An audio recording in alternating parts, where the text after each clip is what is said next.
வணக்கம் நண்பா. இது உங்கள் ரெஸ்லிங் ஃபேமிலி 2.0. இன்னைக்கு இந்த வீடியோல பார்க்க போறது எத பத்தி அப்புட்ன்னா, நம்மளுடைய செத் ரோல்ஸ் இப்போ ஒரு மிகப்பெரிய ஒரு ஹீல் டர்னா பண்ணிட்டாரு. அது இல்லாம நம்மளுடைய பால் ஹெய்மன் அவரோட ராஜதந்திரத்தையும் இதுல நடைமுறைப்படுத்திட்டாரு. அதாவது நம்ம எல்லாம் என்ன நெனச்சோம் அப்டின்னு கேட்டா, நம்மளுடைய பால் ஹெய்மன் நம்முடைய ரோமன் ரெயின்ஸ்‌க்கு ஃபேவரா இருப்பாரு. அப்படி இல்லாட்டி நம்முடைய சிஎம் பங்க்‌க்கு ஃபேவரா இருப்பாரு. அப்படிங்கிற மாரி தான் நெனச்சோம். ஆனா நம்முடைய பால் ஹெய்மன் நம்முடைய ரோமன் ரெயின்ஸ்‌க்கு ஃபேவரா இல்லாம, நம்முடைய சிஎம் பங்க்‌க்கு ஃபேவரா இல்லாம, நம்மளுடைய பால் ஹெய்மன் நம்முடைய செத் ரோல்ஸோட போயிட்டாரு. அதாவது நம்முடைய செத் ரோல்ஸ் கூட நம்முடைய பால் ஹெய்மன் ஜாயின் பண்ணதுக்கான உண்மையான ரீசன் என்ன? அது இல்லாம நம்முடைய பால் ஹெய்மன் ரோமன் ரெயின்ஸ் பக்கமும் சரி, நம்முடைய சிஎம் பங்க் பக்கமும் சரி, இவங்க 2 பேர் பக்கமும் போகாததுக்கான ரீசன் என்ன அப்படிங்கிறத இந்த வீடியோல நம்ம தெளிவா பார்க்கலாம். ஏன்னா, நான் ஒவ்வொரு விஷயமா ஸ்டெப் பை ஸ்டெப்பா சொல்றேன். அது நீங்களே அதாவது நீங்க பார்த்துக்கிட்டீங்க அப்படின்னா, நான் சொல்றத கேட்டீங்க அப்படின்னா, கண்டிப்பா நீங்களே பார்த்து அதில தெரிஞ்சுக்குவீங்க. அதாவது நம்முடைய செத் ரோல்ஸ் எதுக்கு நான் ஒரு ஹீல் டர்னா ஆனாரு. அது இல்லாம நம்முடைய செத் ரோல்ஸ் கூட நம்முடைய பால் ஹெய்மன் எதுக்கு ஜாயின் பண்ணாரு அப்படிங்கிறத முழு விளக்கத்தையும் இப்ப நான் சொல்றேன். அதாவது நம்மளுடைய செத் ரோல்ஸ் இப்ப ரெசல்மேனியாக்கு முன்னாடி நடந்த ரா, ஸ்மாக்டவுன்ல நம்முடைய செத் ரோல்ஸ் என்ன பண்ணாரு அப்படின்னு கேட்டா, முழுக்க முழுக்க நம்மளுடைய செத் ரோல்ஸ் எல்லாமே நம்மளுடைய ராக்கோட அந்த ஒரு விஷயத்த தான் ஃபாலோ பண்ணாரு. அதாவது ராக்கோட அந்த ஒரு என்ட்ரன்ஸா இருக்கட்டும், அதாவது இப்ப ரெசல்மேனியா ஸ்டார்ட்டிங் ஆச்சுல்ல, அதாவது இந்த ட்ரிபிள் த்ரெட் மேட்ச்ல கூட நம்மளுடைய செத் ரோல்ஸ் அந்த என்ட்ரன்ஸ் பண்றப்ப கூட அந்த ஃபயர் இது பண்ணியிருப்பாரு. இதுக்கு முன்னாடி நம்மளுடைய ராக் அந்த ஒரு ஃபயர இது பண்ணியிருக்காரு. அதாவது அவரு ரெசல்மேனியாக்கு வரப்ப நம்முடைய ராக்கே அந்த ஒரு ஃபயர இது பண்ணியிருக்காரு. என்ட்ரன்ஸ்ல குடுத்துருக்காரு. அதே ஃபயர நம்முடைய செத் ரோல்ஸ் இப்ப நடந்து முடிஞ்ச ரெசல்மேனியா 41ல நம்முடைய செத் ரோல்ஸ் குடுத்தாரு. அது இல்லாம நம்முடைய ராக் மைக் எடுத்து அந்த ராக் சொல்லுவார்ல, "த பீப்பிள் சான்" அப்படிங்கிற மாரி அவர் சொல்லுவார்ல, அதே ஒரு டயலாக் இப்ப நடந்து முடிஞ்ச ஸ்மாக்டவுன்ல கூட நம்மளுடைய செத் ரோல்ஸ் சொல்லியிருப்பாரு. அது இல்லாம நம்முடைய ராக் போடுற அதே காஸ்டியூம நம்மளுடைய செத் ரோல்ஸும் போட்டிருப்பாரு. அவரு போடுறது எல்லா ஆக்டிவிட்டியுமே நம்மளுடைய செத் ரோல்ஸ் நம்மளுடைய ராக்கோட ஆக்டிவிட்டீஸ் எல்லாமே நம்மளுடைய செத் ரோல்ஸ் பண்ணாரு. அது இல்லாம நம்முடைய ராக் சொல்ற ஒரே பதில், இப்ப ரீசென்ட்டா சொன்னாரு, அது பெஸ்ட் ஃபார் பிசினஸ் அப்படிங்கிற அந்த ஒரு வேர்டையும் நம்முடைய ஃபர்ஸ்ட்டு நம்முடைய ராக்க தான் சொன்னாரு. அதுக்கப்புறம் நம்முடைய ஜான்சன சொன்னாரு. அதுக்கப்புறம் நம்முடைய செத் ரோல்ஸ் சொன்னாரு. இப்ப எல்லாமே ஓரளவு நம்முடைய ராக்க ஃபாலோ பண்ணி தான் நம்முடைய செத் ரோல்ஸ் இருந்தாரு.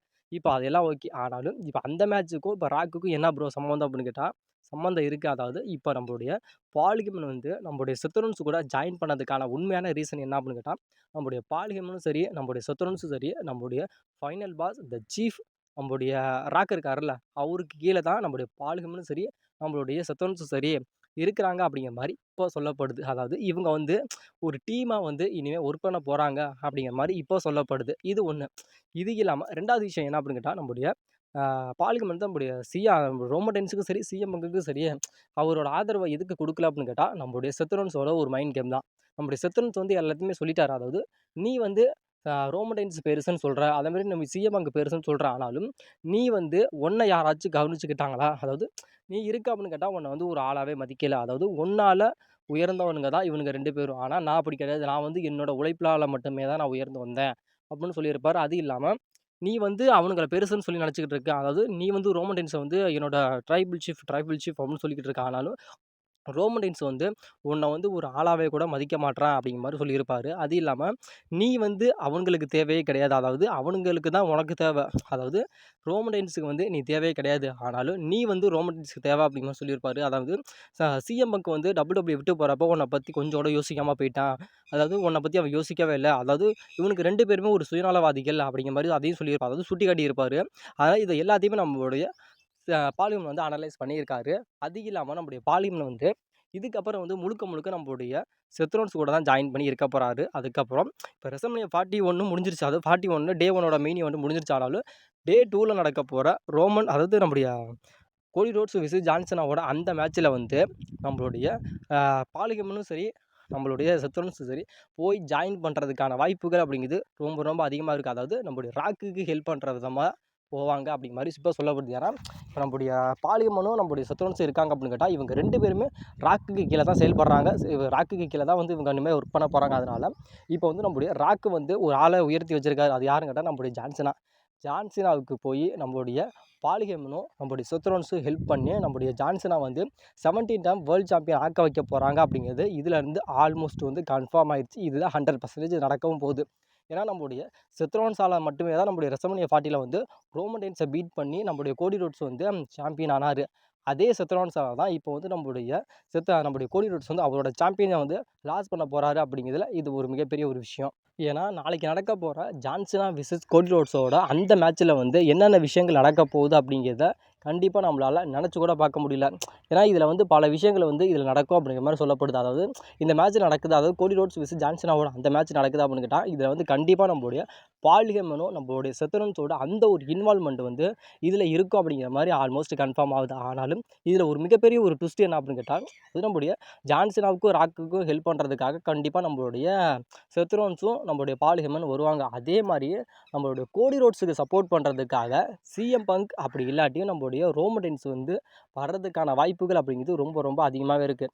அதாவது நம்மளுடைய பால் ஹெமனும் சரி, நம்மளுடைய செத்ரோன்ஸும் சரி, நம்மளுடைய ராக்கு கீழே தான் ஒர்க் பண்ணுறாங்க. அதே மாதிரி ஜான்சனா வந்து சாம்பியன் ஆக்கியே தரும் அப்படிங்கிறக்காக நம்மளுடைய செத்ரோன்ஸும் நம்மளுடைய பால் ஹெமன் வர்றாங்க. ஆனால் நம்மளுடைய ரோமன் ரெயின்ஸ் அண்டு நம்மளுடைய பால் ஹெமன் இவங்க 2 பேரும் கோடி ரோட்ஸ் வந்து அவரோட சாம்பியனை வந்து லாஸ் பண்ணிடவே கூடாது அப்படிங்கிறக்காக நம்ம கோடி ரோட்ஸும், அதாவது நம்மளுடைய கோடி ரோட்ஸ் சாம்பியன் லாஸ் பண்ணிடக்கூடாது அப்படிங்கிறக்காக நம்மளுடைய சிஎம் பங்க் அப்படி இல்லாட்டி நம்மளோட ரோமன் ரெயின்ஸ் இவங்க 2 பேர்த்தில் யாராவது ஒருத்தர் வருவாங்க அப்படிங்கிற மாதிரி இப்போ ஒரு மிகப்பெரிய ஒரு விஷயமா பேசப்பட்டுக்கிட்டு இருக்குது. அது இல்லாமல் கோடி ரோட்ஸ் விசஸ் ஜான்சனாவோட அந்த மேட்ச்சில் இன்னும் சில சுவாரஸ்யமான விஷயங்கள் நடக்கும் அப்படிங்கிற மாதிரி சொல்லப்படுது. அப்படி ஒரு இப்போ வந்து நம்முடைய பால் ஹெமனும் நம்முடைய செத்ரோன்ஸ் வந்து நம்முடைய ராக்குக்காக ஹெல்ப் பண்ணுற வராங்க. அதுமாதிரி நம்முடைய ஜான்சனாக ஹெல்ப் பண்ண வராங்க. இங்கிட்டு வந்து நம்முடைய கோடி ரோட்ஸுக்காக நம்முடைய ரோமன் ரெயின்ஸ் வருவார், அப்படி இல்லாட்டி சிஎம் பங்க் வருவாங்க. அது இல்லாட்டி இன்னும் வேறு யாராச்சும் வருவாங்க, அதாவது ஸ்டோன் கோல்டாக இருக்கட்டும், வேறு யாராச்சும் வருவாங்க அப்படிங்கிற மாதிரி இப்போ சொல்லப்படுது. ஆனாலும் ரெசல்மனியா 42 வந்து, அதாவது 41 வந்து டே 2ல் நடக்க போகிற அந்த மேட்ச்சில் சில சஸ்பென்ஸான விஷயங்கள் நடக்கும் அப்படிங்கிற மாதிரி சொல்லப்படுது.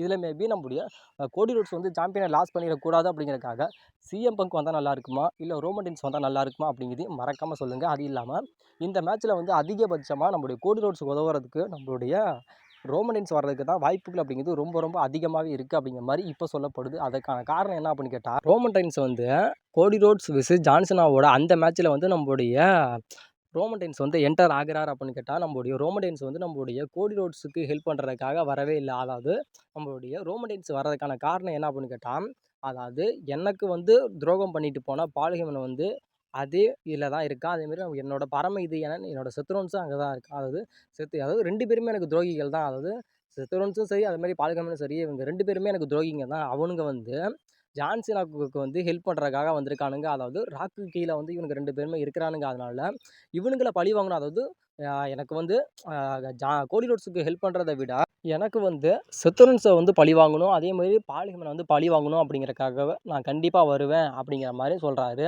அது இல்லாமல் இதில் வந்து நம்முடைய ரோமன் ரெயின்ஸ் வந்து நம்முடைய கோடி ரோட்ஸுக்கு சப்போர்ட்டாக நிற்கிறாரு அப்படின்னா, அதாவது கோடி ரோட்ஸுக்கு சப்போர்ட்டாக நம்முடைய ரோமன் ரெயின்ஸ் நிற்கிறாரு, நம்மளுடைய ஜான்சனாவுக்கு வந்து சப்போர்ட்டாக நம்முடைய செத்ரோன்ஸ் நிற்கிறாரு அப்படின்னு கேட்டால் இவங்களுக்கு எதிராக வந்து எதிர்த்து ஒரு ஆள் நிற்பாங்க அப்படிங்கிற மாதிரி சொல்லப்படுது. அது யாருன்னு கேட்டால் நம்மளுடைய ஃபைனல் பாஸான ராக்கு வரார். அந்த மேட்ச்சில் வந்து இன்வால்மெண்ட் ஆகிறார். அது செத்ரோன்ஸை எதிர்த்து நம்மளுடைய ரோமன் ரெயின்ஸ் நிற்கிறார் அப்படின்னு கேட்டால் நம்மளுடைய ரோமன் ரெயின்ஸ் எதிர்த்து யார் நிற்பா அப்படின்னு கேட்டால் நம்மளுடைய ராக்கு நிற்பார். ராக்கு நிற்கிறாங்க அப்படின்னு கேட்டால் ராக்குக்கும் நம்மளுடைய ரோமன் ரெயின்ஸுக்குமான அந்த ஒரு ஃபியூடை வந்து ஜான்சனா விசஸ் கோடி ரோட்ஸ் மேட்ச்சில் வந்து WWE கிரியேட் பண்ண போகிறாங்க அப்படிங்கிற மாதிரி சொல்லப்படுது. அப்படி கிரியேட் பண்ணுறாங்க அப்படின்னு கேட்டால் இவங்க 2 பேர்த்துக்கும், அதாவது ரெசல்மனியா 42ல் வந்து ரோமன் ரெயின்ஸ் விசஸ் ராக்குக்கான அந்த ட்ரீம் மேட்ச் வந்து மேபி நடக்கும் அப்படிங்கிற மாதிரி இப்போ சொல்லப்படுது. ஏன்னா நடக்கும் அப்படிங்கிறதுல இது நடக்கிறதுக்கான வாய்ப்புகளை வந்து நம்மளுடைய WWE வந்து கோடி ரோட்ஸ் விசஸ் ஜான்சனாவோட அந்த மேட்ச்சில் வந்து உருவாக்க போகிறாங்க அப்படிங்கிற மாதிரி இப்போ சொல்லப்படுது. ஏன்னா ரெசல்மனியா 42, அதாவது ரெசல்மனியா 41ல் டே 2ல் நடக்க போகிற ஜான்சனா விசஸ் கோடி ரோட்ஸ் மேட்ச்சில் எண்டிங் வந்து இப்படி தான் இருக்கும் அப்படிங்கிற மாதிரி இப்போ சொல்லப்படுது. அதாவது ஒன்று இதில் என்ன ஒரு மெயின் பாயிண்ட் அப்படின்னு கேட்டால், அதாவது நம்முடைய செத்ரோன்ஸும் நம்முடைய பால் ஹெமனும் இனிமேல் ஒன்றா தான் ஜாயினில் தான் இருக்க போகிறாங்க. இவங்க 2 பேரும் இருக்கிறாங்க அப்படிங்கிறத விட நம்மளுடைய ராக்கு, ஜான்சினா, நம்முடைய செத்ரோன்ஸும் நம்முடைய பால் ஹெமன் இவங்க 3 பேருமே ஒரு டீமாக அதாவது ஒரு ஹீல் ஃபேக்ஷனாக இருக்க போகிறாங்க. அதாவது இந்த ஃபேக்ஷனுக்கு வந்து இதுக்கு முன்னாடி பேர் வச்சுருக்காங்க. அந்த மேலும் என்னன்னு தெரியல. ஆனாலும் இதில் வந்து நம்முடைய பால் ஹெமன் வந்து ஒரு மிகப்பெரிய ஒரு ரோல் பண்ண போகிறாரு. நம்முடைய பால் ஹெமன், நம்முடைய செத்ரோன்ஸு, நம்முடைய ராக்கு, நம்மளுடைய ஜான்சனா இவங்க 4 பேருமே ஒரு ஹீல் டீமாக இருக்க போகிறாங்க அப்படிங்கிற மாதிரி இப்போ சொல்லப்படுது. இந்த டீம் வந்து எப்படி இருக்கும் அப்படிங்கிறத உங்களோட இமேஜினில் நினச்சி பாருங்கள். அது இல்லாமல் நம்மளுடைய ஜான்சனா கோடி ரோட்ஸோட அந்த மேட்ச்சில் வந்து இன்னும் சுவாரஸ்யமான பல விஷயங்கள் வந்து இது நடக்க போகுது. நம்முடைய செத்ரோன்ஸு கூட வந்து நம்முடைய பால் ஹெமன் ஜாயின் பண்ணதுக்கான உண்மையான ரீசன் என்ன அப்படின்னு கேட்டால் இதுதான். அதுக்கு அதாவது அதில் வந்து 2 ரீசன் சொல்லப்படுது. அதாவது நீ வந்து இவ்வளோ தூரம் ரோமன் ரெயின்ஸுக்கும் பால் ஹெமனுக்கு வைஸ்மேனாக இருந்திருக்க அப்படின்னு கேட்டால் அவனுக்கு இன்ன வரைக்கும் உனக்காக எதுவுமே பண்ணதில்லை. அவனுங்க 2 பேருமே உன்னை வந்து இருக்கிற வரைக்கும் உன்னை யூஸ் பண்ணிக்கிட்டானுங்களே தவிர, உனக்கு தேவை என்ன அப்படிங்கிறத வந்து ரோமன் ரெயின்ஸும் சரி, சிஎம் பங்கும் சரி நினச்சே பார்க்கல அப்படிங்கிறத அந்த ஒரு விஷயத்தையும் சுட்டிக்காட்டிட்டாரு. நான் இருக்கிறேன் அப்படின்னு கேட்டா, என்னோட உழைப்பால மட்டுமே தான் நான் WWE வந்து இந்த லெவலுக்கு வந்தேனே தவிர, நான் யாரோட உழைப்பிலேயே வச்சு நான் வரல அப்படிங்கிறதையும் அதையும் சொல்லிட்டாரு. அதெல்லாம் நம்முடைய பாலிகன் வந்து இவனுங்களுக்கு 2 பேத்துக்கும் இருந்த வரைக்கும் போதும் அப்படிங்கிற மாதிரி நம்மளுடைய பாலிகன் வந்து நம்முடைய செத்ரோன்ஸுக்கு வந்து அண்டர் பெல்ட்டி அடிச்சிட்டாரு. அதாவது அண்டர் பெல்ட்டி அடிச்சிட்டாரு அப்படிங்கிறது ஒன்று. அது இல்லாமல் 2வது விஷயம் என்ன அப்படின்னு கேட்டால், நம்மளுடைய ராக்குக்கு கீழே தான் இனிமேல் நம்மளுடைய பாலிகமும் சரி, நம்மளுடைய செத்ரோன்ஸும் சரி இருக்க போகிறாங்க. ஒரு மிகப்பெரிய ஒரு ஹீல் ஃபேக்ஷனை வந்து WWE வந்து உருவாக்கிட்டாங்க. ஏன்னா ஜான்சினாவோட அந்த ஒரு மேட்ச்சில், ஜான்சினா கோலியோட அந்த மேட்ச்சில் ஒரு மிகப்பெரிய ஒரு சம்பவம் நடக்க போகுது. வெயிட் அண்ட் சி என்ன நடக்குது அப்படிங்கிற நம்ம வெயிட் பண்ணி வேணால் பார்க்கலாம் நண்பா. ஏன்னா நம்மளுடைய பாலிகமனும் நம்மளுடைய சிஎம் செத்ரோன்ஸும் சரி டீம் அப் பண்ணதுக்கான உண்மையான ரீசன் என்ன அப்படிங்கிறத இந்த வீடியோவில் நான் தெளிவாக சொல்லிட்டேன்.